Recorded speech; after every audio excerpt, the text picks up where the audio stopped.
Guys, it's your boy GG aka Gert Gaming, and today we are going to be covering a Warlock PvE Stasis build. It's the first one of the Warlock series. We're going to go over the subclass, the weapon mods, for the weapon mods and the weapon loadout, and then the armor and the armor mods, and we'll go over stats and everything. But let's jump right into it. So obviously, as a Stasis Warlock, we are going to be running Shadebinder. You shoot up projectiles, freeze things, raise up your staff, does a big AoE, shatters, deals a bunch of damage. We're going to run Healing Rift. I run Burst Glide. It's really whatever your preference is. Penumbral Blast, the only melee. And then we're going to be running Cold Snap Grenades. Basically, we're not going to actually be using the Cold Snap, but we have to have the Cold Snap for the exotic we're using in the build. But normally you throw the grenade, and on impact it sends out a Seeker that will then freeze an enemy and then go to another enemy, and you can keep it going. For our two aspects, we are going to be running Glacial Harvest. Freezing targets creates stasis shards around the frozen targets. And higher tier combatants create more shards. Gives us 2 fragment slots. And then our second aspect is Bleak Watcher. So we press and hold the grenade button to convert our grenade into a stasis turret that slowly fires projectiles at nearby targets, and it'll slow them and then eventually freeze them. For our 4 fragments, we have Whisper of Chains. While you are near frozen targets or friendly stasis crystals, you take reduced damage. And if you are gonna do a stasis build or any 3.0 build, you can look over on the side and see the verbs. So stasis crystal,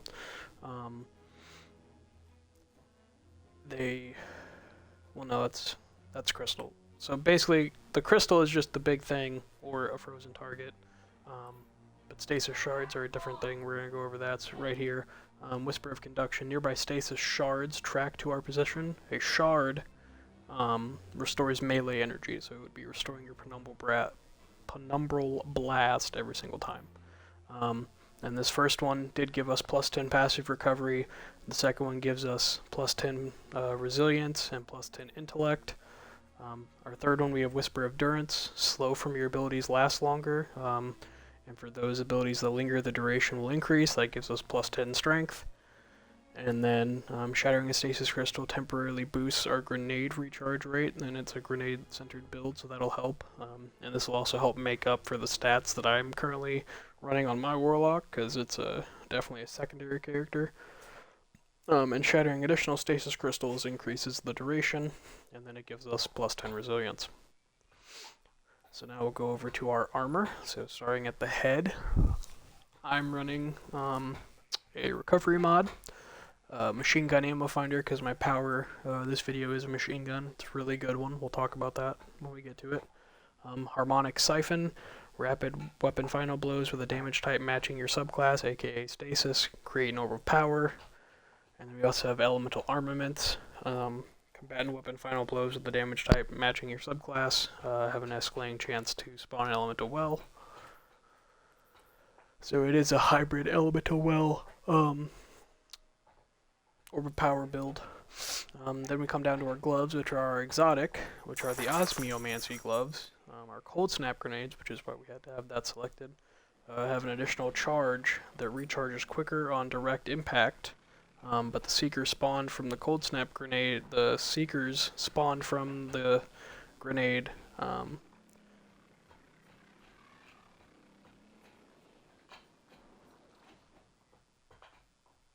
The Seeker spawn from the cold snap travels. Sorry guys, I was reading and thinking. We have Discipline mod, +10 for a grenade.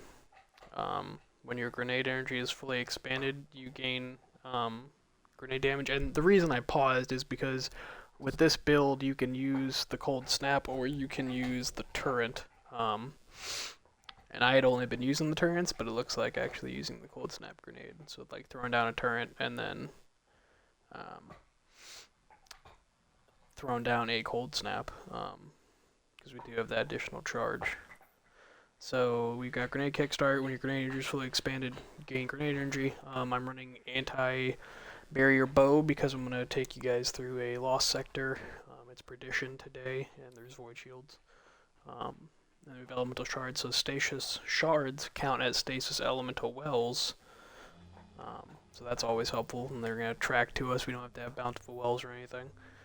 So then we go down to our chest. I have a resilience mod. I have 2 of the energy diffusion substrates, which just adds resilience, and then these 2 lessen the damage you receive from all types. And then I have high energy fire, so when we pick up orbs of power, become charged with light, and deal more damage until those charges are gone. We come down to the boots. I'm running another resilience, not quite at 80, so we're still at tier 7. So I might even swap this out for a recovery, which would get us to tier. Although that would be, yeah, we'll stay. You can stay with the recovery or the resilience. You always want to go 100 resilience is just as a secondary character. My Warlock doesn't have it right now. Fusion rifle holster. We're using a fusion rifle, so it'll just help it. Use it, switch, auto reloads. Insulation reduces class ability each time we pick up an orb of power. And then we have elemental charge. Become charged with light by picking up an elemental well. So when we pick up a stasis shard that counts as a well, then we can become charged with light as well. It's good synergy. And then we come down to our bond. I'm running solo operative. In a legendary lost sector, you're the only person. And really in any activity, either you're the only person, you should be running this. It's just, it boosts your damage. I'm using this to stun the overloads with my stasis grenade, which is why the turret's nice, because if the cold snap doesn't get him, then you'd have to throw another one, which would expend both your grenades, and it's not exactly guaranteed that one would hit him. It could go to a different enemy, or the AI could just mess up. So then this way still get stunned off of the Seeker projectiles. And then picking up a Stasis Elemental Well grants us additional energy for the ability with the lowest amount. So it's a grenade-centered build, but has aspects of like an ability boosting build. So finally, we will come over to our weapons, and you will notice I'm not using an exotic right now, and that's because I think our heavy weapon is good enough DPS that we don't need to use an exotic heavy, and I think that our fusion rifle right here kind of has exotic weapon utility. I mean, you could throw like Ager's Scepter into here, but I actually put out my Stasis Titan build a while back and used Ager's on that, so this way, if you have this exact roll, really, or a slight roll, as long as you have Chill Clip, which is the main perk on the Riptide that made it, so coveted a season or 2 ago. It almost acts as like a mini Ager's. So on this one we have Fluted Barrel, Particle Repeater, we have Lead from Gold, so that really helps with the ammo economy of it. And we have Chill Clip, direct hits with the top half of the magazine cause a detonation that slows nearby targets. If they get hit with it multiple times, it will then freeze them. So if you're killing ads, it'll burst out that stasis AoE that can then freeze majors or higher tier enemies. I've got a major spec on it, and it's got a handling masterwork, so it's pretty snappy. The lost sector we're in is anti-barrier and void shield, so I threw on this under your skin bow that I literally just crafted. You can get explosive head at level 1 and void. There's Vex enemies and fallen enemies that have void shield, so it's pretty good and pretty farmable. You could use this in all types of content, but it's also anti-barrier bow this season, so bows are a little bit more utilizable. And then finally we have our heavy, which I actually just got doing a Spire of the Watcher here recently. It is arc, because there's also arc shields. And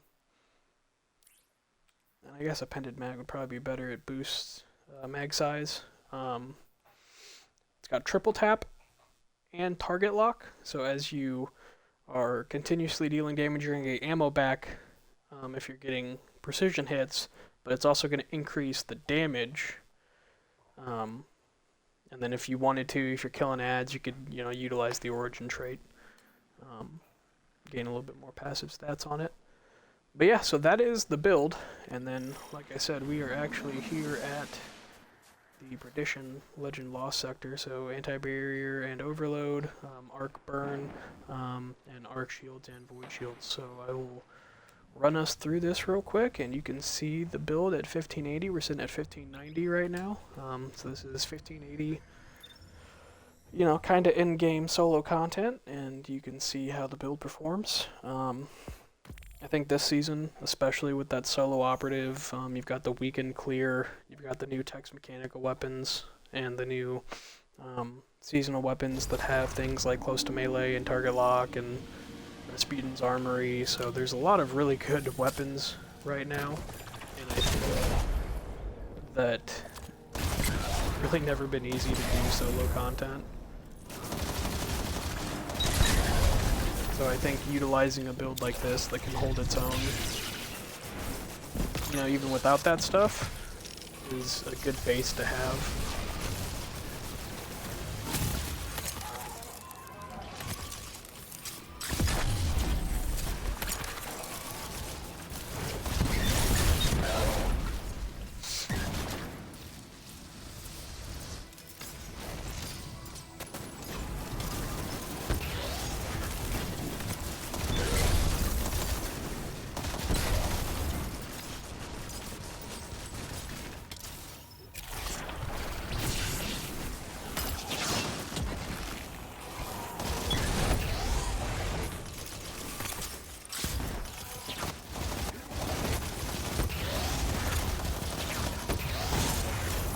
You can really see, you know, 11,000 damage per shot if you hit crits on an overload champ is pretty good.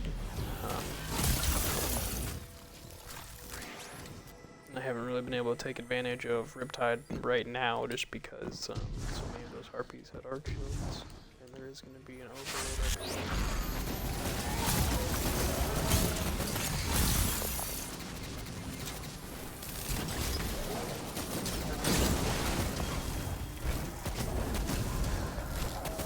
Okay, Overload, I haven't got my grenade back yet. Why don't you just chill out? He's gonna chase me to the ends of the earth.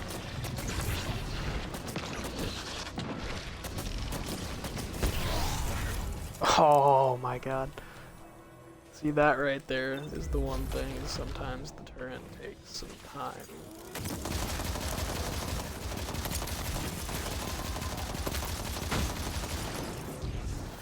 Those shots was 12,800 something, so you can really see that target lock in the Stasis AoE from that blast right there, you know, killed all of them, causing a self-destruct chain.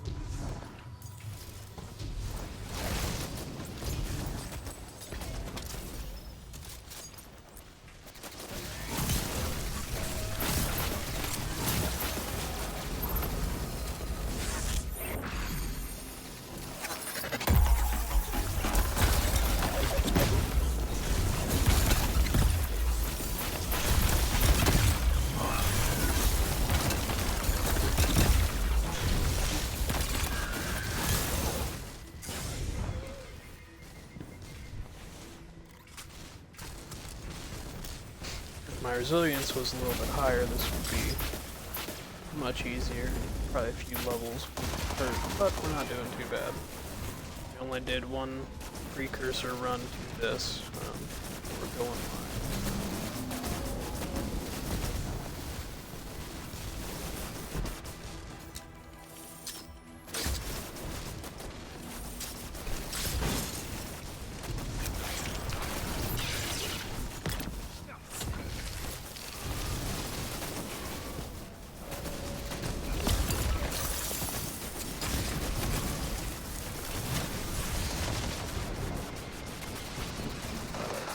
Very annoying. And the hobgoblin in the back, which is also an anti-barrier.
that's a new one for me. But as you can see, that is the build, the gameplay loop.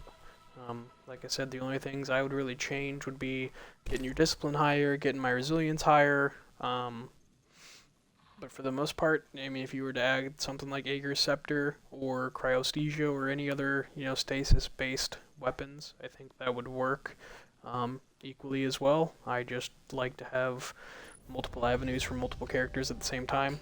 So, 64 kills, 9 orbs created, score of 37,000, so not too shabby. But that'll be it for this video. I have more Warlock builds brewing upstairs there, and hopefully we'll be able to explore those and get them out soon. I will catch you guys next time. Don't forget to like, subscribe, and follow for more Destiny 2, Fortnite, Call of Duty content. We've got a couple Let's Plays in the works, so go ahead and stay tuned for more. I'll catch you guys later.